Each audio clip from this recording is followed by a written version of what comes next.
75 থেকে 80% মৃত্যু আমাদের দেশে কেন হয় সেগুলো আমরা দেখতে পাই নন কমিউনিকেবল ডিজিজ। যে 75 থেকে 80% মানুষ আসলে যে মৃত্যুর কারণে যে মৃত্যুটা হচ্ছে সেটা আসলে হয়তো কিছু প্রিভেন্টিভ মেজার নিলে সেটা অনেক কমিয়ে আনা যেত। ডেফিনেটলি মৃত্যু জীবনমৃত্যু আল্লাহর হাতে, আর আমরা যখন সায়েন্টিফিক দৃষ্টিকোণ থেকে দেখতেছি আমরা দেখতে পাচ্ছি যে নন কমিউনিকেবল ডিজিজগুলোতে প্রিভেনশনের একটা বিশাল ব্যাপার ছিল, যে জায়গাটা আমরা পুরোটাই মিস করছি। এই ব্যাপারে যদি আপনি একটু বলতেন। অ্যাবসলিউটলি, এটি বোধহয় আমার কাছে সবচেয়ে ভালো প্রশ্ন, এটি ছক্কা মারার প্রশ্ন আমার জন্য, কারণ এই ব্যাপারটি নিয়েই কাজ করছি অনেক বেশি। এবং এখানে যদি আমরা হেলথের ডেফিনেশনটা আমরা একবার বলি, health is a physical, mental, social wellbeing, not merely an absence of disease or ইনফার্মিটি। এখানে কিন্তু কম্পোনেন্ট তিনটা, ফিজিক্যাল, মেন্টাল, সোশ্যাল। আমরা ফিজিক্যাল অ্যাসপেক্টে বোধহয় অনেক বেশি সক্রিয়। রোগ হচ্ছে, আমরা সেই ব্যাপারটাতে আমরা ট্রিটমেন্টের জন্য যাচ্ছি, এই সব কিছু। কিন্তু মানসিক ব্যাপারে আমার মনে হয় আপনি আমার চেয়ে ভালো বলতে পারবেন যে আমাদের সচেতনতার মাত্রা এখনও ওইভাবে তৈরি হয়নি। আর 3 নম্বর কম্পোনেন্টে আমরা কাজই করছি না। আপনার প্রশ্নে আমি একটু পরে আসছি, প্রিভেন্টিভ অ্যাসপেক্টে।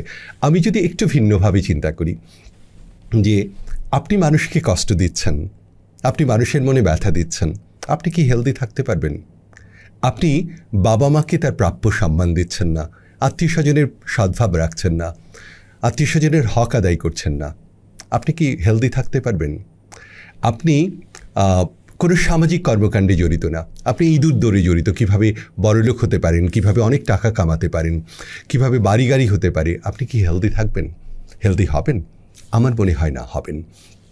এবং আমি ছোটোবেলার একটি কবিতা স্মরণ করি, ছোট্টবেলায় পড়েছিলাম, I shot an arrow into the air, it fell to earth, I knew not where.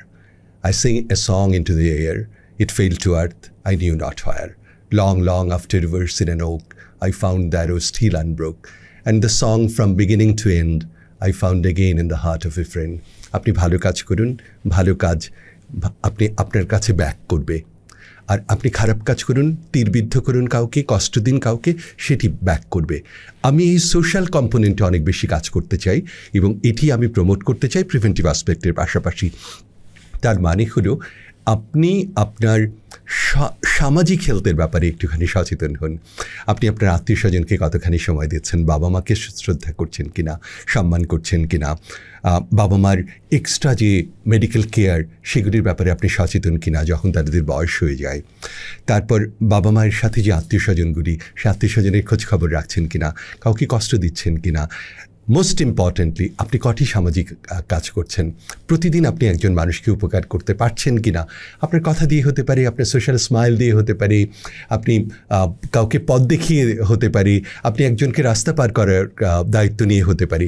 এই কাজগুলি আমরা এত ব্যস্ত যে কাজগুলি করার আমাদের কোনো সময় নেই। একটা জায়গায় আমি একটু এমফাসাইজ করতে চাই ভাই, এটা খুব ইম্পর্টেন্ট। সেটা হচ্ছে যে আপনি কারো উপকার করতে পারেন কিনা এটা যতটুকু গুরুত্বপূর্ণ, ততটুকুই গুরুত্বপূর্ণ হচ্ছে আপনি আপনার কারণে কারো ক্ষতি হচ্ছে কিনা। আপনার কথায়, আপনার আচরণে, আপনার হাত, আপনার মুখ, আমি এটা মানে জিনিসটা হচ্ছে কি যে আমাদের দেশে আনফর্চুনেটলি রিসেন্ট টাইমস অনেক সময় মনে হচ্ছে যে কারো ক্ষতি করে একটা শান্তিতে ঘুমানোর একটা ব্যাপার। হ্যাঁ, একটু 2টা গালি দিলাম, না জেনে মিথ্যা ছড়াইলাম, আমি একটু ধার নিলাম, তারপরে ফোনের নাম্বারটা ব্লক করে দিলাম, এই বিষয়গুলা খুব গা শোয়া হয়েছে। যে ব্যাপারটা একটু চালাক হইতে হলে এরকমই করতে হয়, যে একটু অন্য কারো ক্ষতি করে, বা আমি একটু বেশি টাকা ঘুষ টুস দিয়ে চাকরিটা নিলাম, বাট আমি একবারে চিন্তা করলাম না যে ওইখানে তো এটাও তো একটা হক, অন্য কারো হক।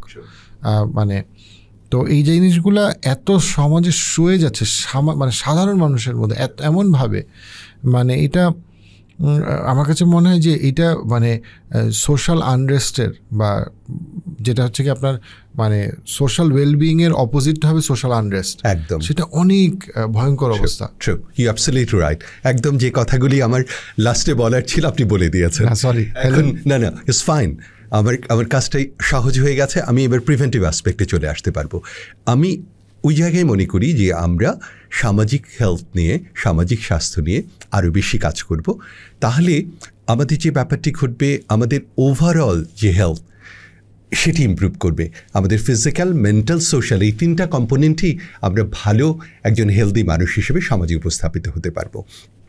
আর পাবলিক হেলথের পয়েন্ট অফ ভিউ থেকে যদি বলি, এই যে আমরা প্রিভেন্টিভ আসপেক্টে একেবারেই খুব কম কাজ করি, এবং আমাদের যখন অসুস্থতা আসে, যখন আমরা হার্ট অ্যাটাক হয়ে পড়ে, আল্লাহ না করুন স্ট্রোক হয়ে পড়ে, তখন আমরা বুঝতে পারি আমাদের স্বাস্থ্যটা কত মূল্যবান আমাদের জন্য।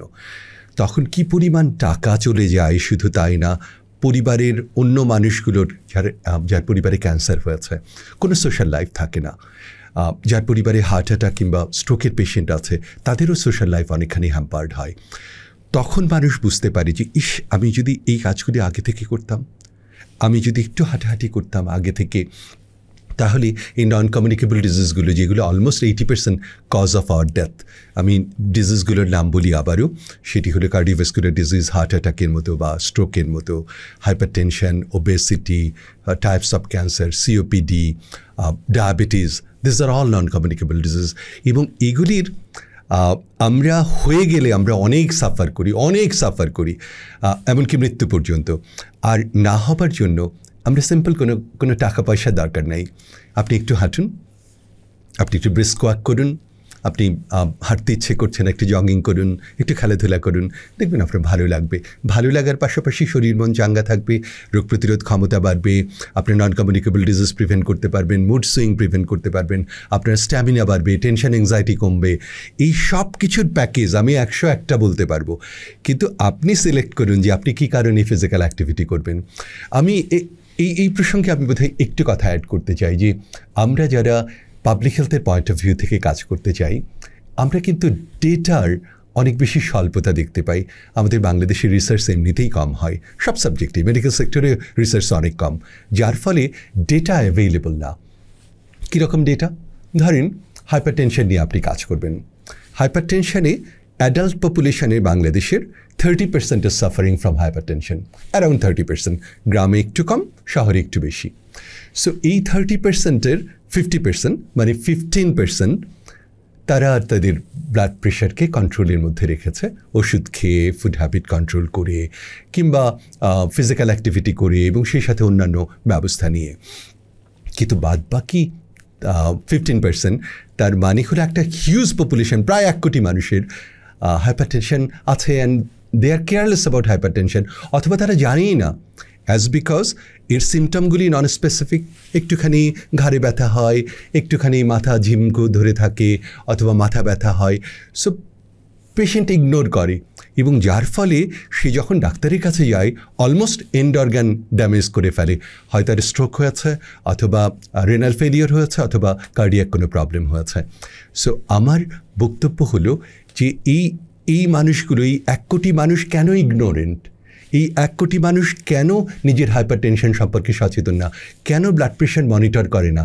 এর কোনো ডেটা আমি খুঁজে পাবো? আমরা পাবো না। কোন জায়গায় অ্যাড্রেস করব? এই মানুষগুলোকে কিভাবে সচেতন করব? আমি তো জানি না এই মানুষগুলো কেন অসচেতন।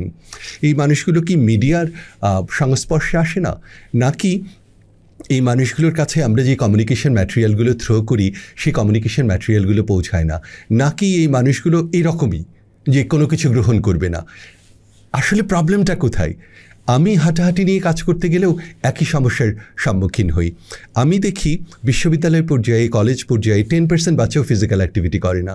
কেন করে না? কোনো ডেটা নেই।